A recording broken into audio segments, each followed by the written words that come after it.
উচ্চ মাধ্যমিকের সেমিস্টার পরীক্ষা নিয়ে এই মুহূর্তে তোমাদের একাদশ এবং দ্বাদশ শ্রেণীর জন্য একটি বড়সড় আপডেট কিন্তু West Bengal higher secondary education প্রকাশিত করেছে 25/4/2025-এ।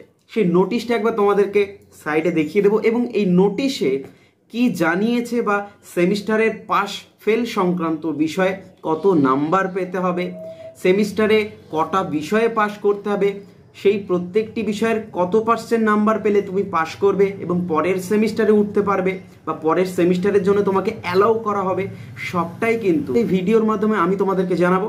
তার আগে যারা চ্যানেলে নতুন আছে অবশ্যই চ্যানেলটিকে সাবস্ক্রাইব করে বন্ধুদেরকে কিন্তু এই ভিডিওটি শেয়ার করে দিও। দেখো নোটিশ অনুযায়ী যে নোটিশটি তোমাদেরকে দেখাচ্ছি, এই নোটিশে লেখা আছে, দেখবে খুব ভালো করে যে বক্স দুটো আছে সেই বক্সে লেখা আছে এখানে কিছু রেগুলেশন জারি করেছে তোমাদের জন্য। কি সেই রেগুলেশনে লেখা আছে দেখো, তোমরা যারা একাদশ শ্রেণীতে এবছর নতুন পড়ছো সেমিস্টার পরীক্ষাতে, তোমাদের একাদশ শ্রেণীর প্রথম সেমিস্টার এবং দ্বিতীয় সেমিস্টারের পরীক্ষা হচ্ছে। এই রেগুলেশনে দেওয়া আছে দেখবে যে প্রত্যেকটি সেমিস্টারে প্রত্যেকটা স্টুডেন্টকে পার সাবজেক্টে, অর্থাৎ তোমার যদি 6টি সাবজেক্ট থাকে তো তোমাকে 3টে সাবজেক্টে 30% নাম্বার পেয়ে কিন্তু পাস করতে হবে। কীরকম দেখা গেল তোমার সেমিস্টারের পরীক্ষা 40 নম্বরে হচ্ছে, প্রথম সেমিস্টারের পরীক্ষা। এই 40-এর মধ্যে তোমাকে মিনিমাম 30% নাম্বার পেতে হবে 3টে সাবজেক্টে। 30% মানে 40-এর 30% হলো 12 নাম্বার। যদি 12 নাম্বারের কম পাও 3টে সাবজেক্টে তাহলে কিন্তু তুমি ফেল করলে। এখন আর ফেল কথাটা জারি হবে না, এখন হবে সাপ্লি পেয়েছো, অর্থাৎ তোমাকে আবার পুনরায় কিন্তু ওই 3টে সাবজেক্টে পরীক্ষা দিয়ে পাস করতে হবে। অর্থাৎ পুরো সেমিস্টারে কিন্তু আবার তোমাকে সাপ্লিমেন্টারি দিয়ে 3টে সাবজেক্টে তোমাকে 30% নাম্বারের উপরে পেয়ে তোমাকে পাস করতে হবে।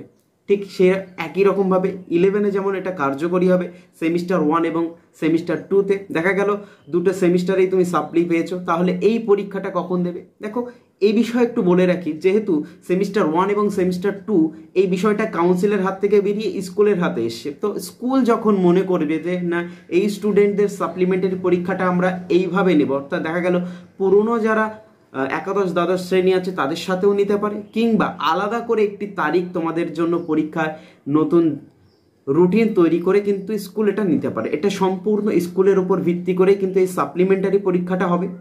কিন্তু যেটি বোর্ডের পরীক্ষা, অর্থাৎ সেমিস্টার 3 এবং সেমিস্টার 4, অর্থাৎ ক্লাস 12-এ দ্বাদশ শ্রেণীতে তোমরা যখন নতুন পরীক্ষা দিতে যাবে, এই দ্বাদশ শ্রেণীতে তোমাকে কিন্তু একই রেগুলেশন জারি করেছে ক্লাস 11-এর মতো। কীরকম সেটি পাশেই দেখতে পাচ্ছ রেগুলেশনটা তোমাদের জন্য কি রেখেছে। ওখানে লেখা আছে পরিষ্কার ভাষাতে যে প্রত্যেকটি সেমিস্টারে, অর্থাৎ সেমিস্টার 1 এবং সাপ্লিমেন্টারি এবং আলাদাভাবে কিন্তু 3টি বিষয়ে 30% নাম্বার পেতে হবে। তোমার যেগুলো ঐচ্ছিক সাবজেক্ট, ওখানে ইলেকটিভ সাবজেক্ট, ইলেকটিভ অর্থাৎ ঐচ্ছিক যেটা অ্যাডিশনাল নয়, এমন 3টি সাবজেক্টে কিন্তু তোমাকে মিনিমাম 30% পেয়ে পাস করতে হবে প্রত্যেকটি সেমিস্টারে। কিরকম দেখা গেল তোমার থার্ড সেমিস্টারে পরীক্ষা হচ্ছে উচ্চ মাধ্যমিকের প্রথম পরীক্ষাটা, সেটাতে তুমি 40 নম্বরে পরীক্ষা দিচ্ছ, এই 40 নম্বরে 30% করলে 12 আসে। যদি দেখা গেল অনেক সাবজেক্ট আছে সায়েন্সের, সেটাতে 30 নম্বরে পরীক্ষা হবে। এই 30-এর 30% মানে হলো 9 নাম্বার।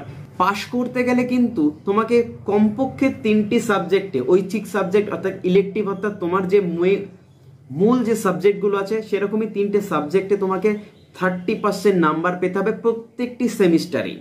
যদি তুমি না পাও, দেখা গেল তুমি থার্ড সেমিস্টারে এমনটা পাওনি, 4th সেমিস্টারে পেয়ে গেছো, তাহলে তুমি কিন্তু 4th সেমিস্টারটা পাস করেছো, থার্ড সেমিস্টার পাস করোনি, তাহলে এখন কি উপায়?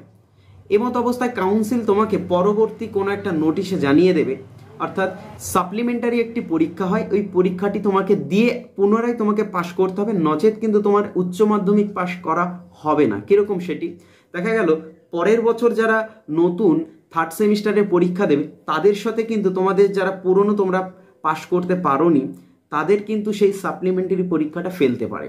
এইভাবেই কিন্তু তোমাদেরকে সেমিস্টারের, অর্থাৎ উচ্চ মাধ্যমিকের সেমিস্টারে এইভাবেই তোমাদেরকে পাস করতে হবে। আবারও বলে দিই, মিনিমাম 3টে সাবজেক্টে প্রত্যেক সেমিস্টারে আলাদাভাবে তোমাকে 30% পেতে হবে, যেটা হবে তোমাদের কোনো অ্যাডিশনাল সাবজেক্ট নয়, অর্থাৎ মূল যে সাবজেক্টগুলো আছে সেটাতে।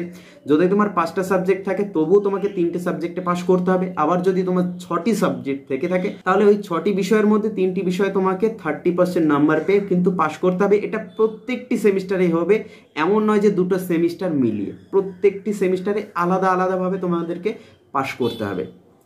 তো এরকমই ভিডিও পেতে অবশ্যই আবারও বলছি চ্যানেলটিকে সাবস্ক্রাইব করে রেখে ডিএস সাজেশন পরিবারে যুক্ত হয়ে যাও। আশা করব এই সমস্ত নোটিশগুলো দ্বারা তোমরা অনেকটা উপকৃত হতে পারবে এবং তোমাদের কমেন্ট পেলে আমি কিন্তু চেষ্টা করব ক্লাস 12-এর কিছু ক্লাস করে দিতে, যেটাতে তোমাদের সুবিধা হবে।